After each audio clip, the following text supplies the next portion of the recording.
What?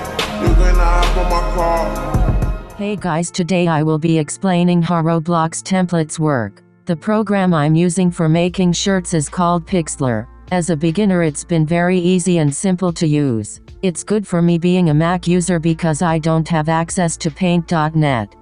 Firstly, you want to go to Create on the ROBLOX website and click to where it says Shirt to download the template. In this video I won't really be showing how to set up a template, but I can do a video like that in the future. I will leave a link to a video in the description to help.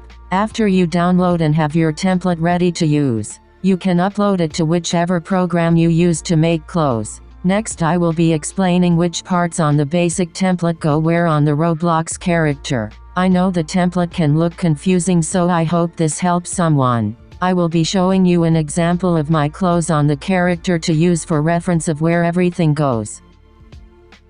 Starting off with the template, we have this rectangle at the top. This is the top of the character right under the head. This is where you would make your neck holes on a shirt. Right underneath is a bigger square, and that is the front of your shirt. On the front is where you also make the part of your neck hole that you see from the front.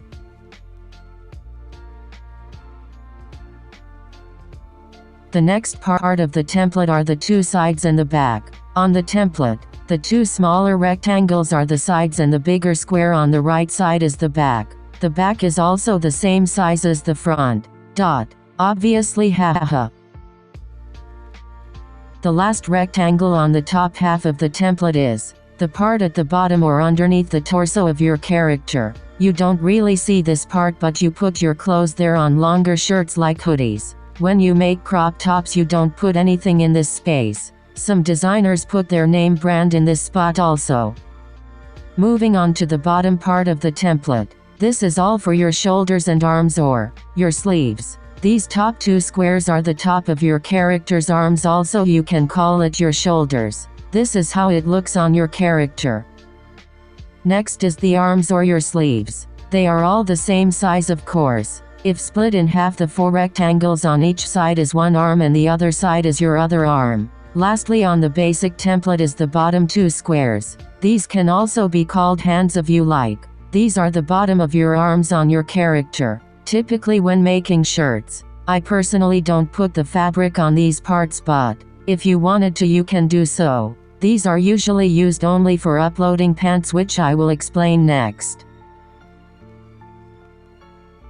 This will be for making pants on a shirt template. As a beginner I find it easier just to use everything on one template. When making pants on a basic template it's sort of like making a shirt upside down. Typically with the aesthetic skirts and pants you use the bottom half of the template. Typically the pants come up about halfway up the template. This will be for on your torso.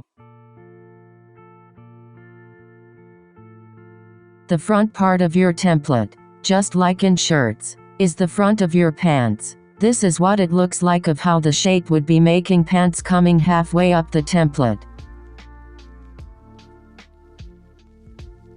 Coming back to the bottom top squares, this is the top of your legs. You also don't really see this part, but when making pants you have to put your fabric here, to connect the torso and your pant legs. Moving on to the pant legs. These work the same way as the sleeves do when making pants. One side is one leg and the other side is the other leg.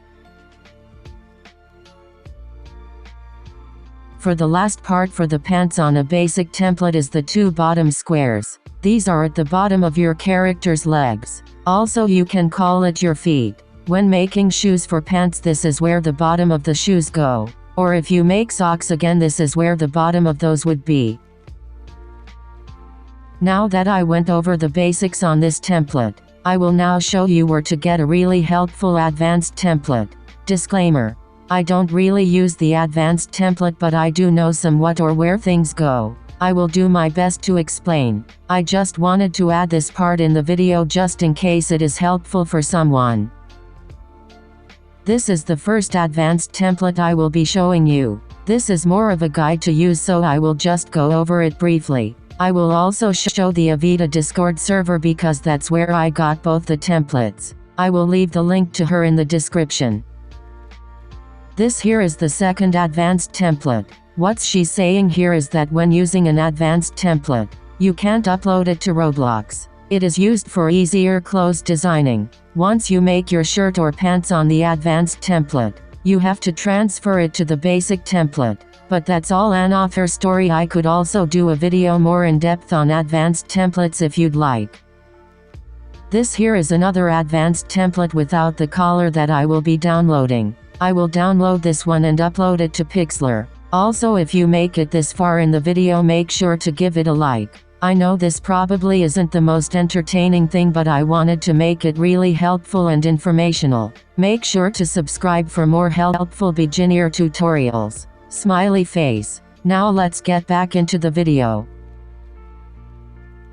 This here is the advanced template guide. It has some similar placements as the basic template.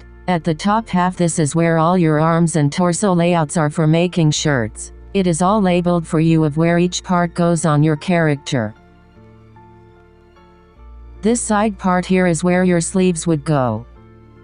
Next is where pants would go. In my opinion, I think making pants here is easier because it is laid out better for you. But I know the advanced template can get confusing. The pants would go on the bottom half and again about halfway up the torso. This is the other advanced template to use if you find the words distracting on the guide. Lastly, again, remember when you make your clothes on the template, you need to put them on the correct spot on the basic template. You just need to use copy and paste. And that's it, guys. Thank you for watching and making it to the end. Again, I hope it was helpful. I know sometimes bigger YouTubers skip over a lot of details. As a beginner, I will make sure to be very thorough in future tutorials. Make sure to like and subscribe and comment if you want more videos like these. Smiley face.